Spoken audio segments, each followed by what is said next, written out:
after identifying that you really want to live in Scotland, the big question becomes, where in Scotland do I have to live, and where can I live to have the things that I'm looking for and yet not pay so much for it? Now, today we are going to compare that of Edinburgh and that of Glasgow. Edinburgh is the capital and Glasgow is like the second capital. So if this is something you are interested in getting to know, I say stay tuned and let's get into that. Hi guys, you're most welcome back to my channel. My name is Celine, you can call me CJ, and over here I do speak about things that happens in Scotland, in UK, and also about my life. So if this is something you're interested in, I'll say consider subscribing to this channel. Talking about the differences between that of Glasgow and Edinburgh. Edinburgh is the capital of Scotland, whilst Glasgow is like the biggest city in Scotland. Okay, so let's assume you've decided to come to Scotland. Where to live within this place is something that you really have to weigh before you come. Now, one of the differences, Edinburgh is the capital of Scotland. That is one. Glasgow is the biggest in Scotland. Glasgow has let me say, people do know much about Glasgow compared to Edinburgh, but yet Edinburgh is the capital.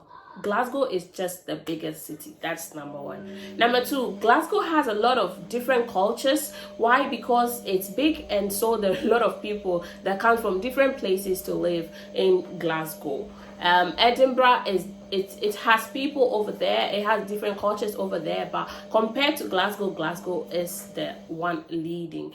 Now, the next point I will make is that in as much as Glasgow being so popular, Edinburgh is still the place where tourist people normally come to. Hardly will you see people coming straight to Glasgow because of tourism. When people want to have historical information whatsoever, they just go to Edinburgh when they come to Scotland. So that is also one side that takes over the point. Edinburgh is a place of history. Yes. So the next thing I will also talk about is that because Glasgow is big, all right, there are a lot of varieties, there are a lot of things you can actually find in Glasgow anytime that you want, because if there are a lot of cultures, if there are several cultures, that means there will be a lot of things. Being African, if you're looking for African shops and African items and so on and so forth, there are a lot of things, a lot of them that you can actually find it here compared to Edinburgh. I once spoke to someone and the person was like, where she is living, she has to travel a distance before she can be able to get African foodstuffs. Okay, it's not like that in Glasgow, because it's so big. There are so many joints that you can actually get African products to buy here in Glasgow. So that is one point also. So if you're considering coming to Scotland, you need to check all these things before you actually come in. All right.